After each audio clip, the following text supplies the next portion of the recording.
Listen, y'all, Georgia has the biggest shit show going on I've ever seen. Under the 8th Amendment, those who have been convicted of a crime and sentenced to prison time must never be subjected to cruel and unusual punishment.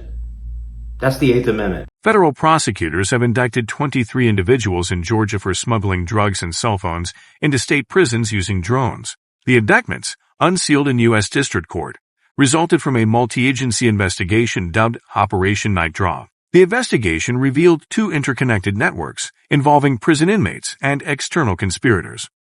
These groups allegedly coordinated drone deliveries using contraband cell phones. Drones dropped marijuana, methamphetamine, and phones into Smith State Prison, Telfair State Prison, and others starting in 2019, according to U.S. Attorney Jill Steinberg's office. Authorities seized 10 drones and 21 firearms during the smuggling investigations.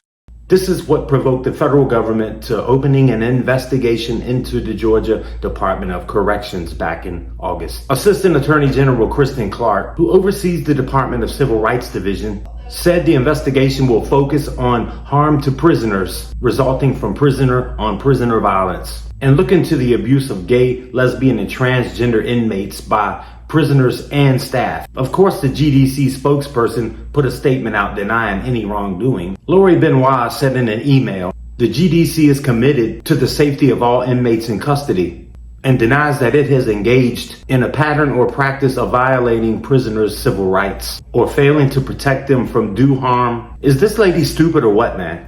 Georgia has been in the news in the past and present almost every day. What about the drones? What about the drugs? What about the guns in the prison?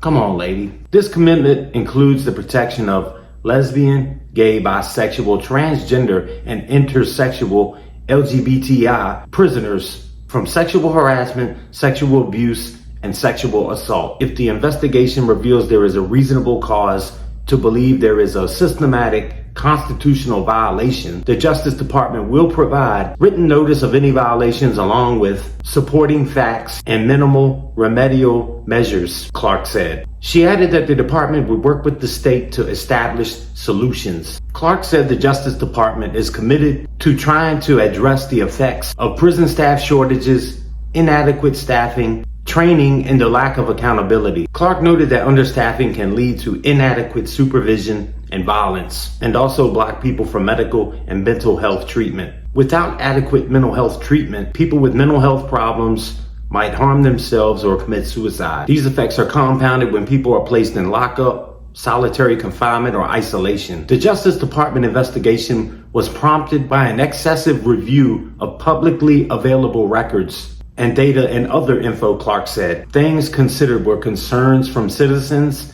family members of prisoners, and civil rights groups, along with photos and videos that have been leaked out of the prisons to the public, which have highlighted widespread contraband, violence, and open gang activity. Clarke pointed out to at least 26 deaths by confirmed or suspected homicide. There were 18 homicides this year so far in Georgia's prisons.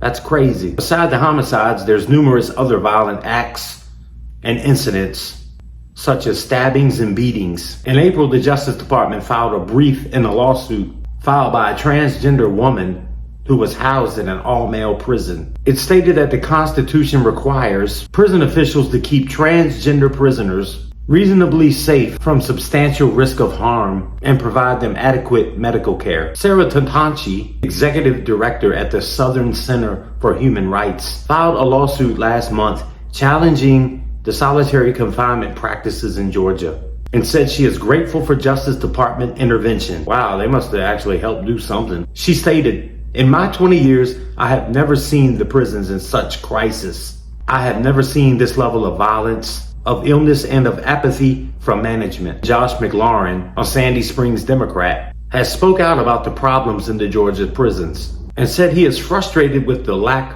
of information and cooperation from the Department of Corrections. He welcomed the federal investigation but noted that it could take a long time to get any results. And though he's happy about it, he made a point that there is still a crisis while this investigation takes place.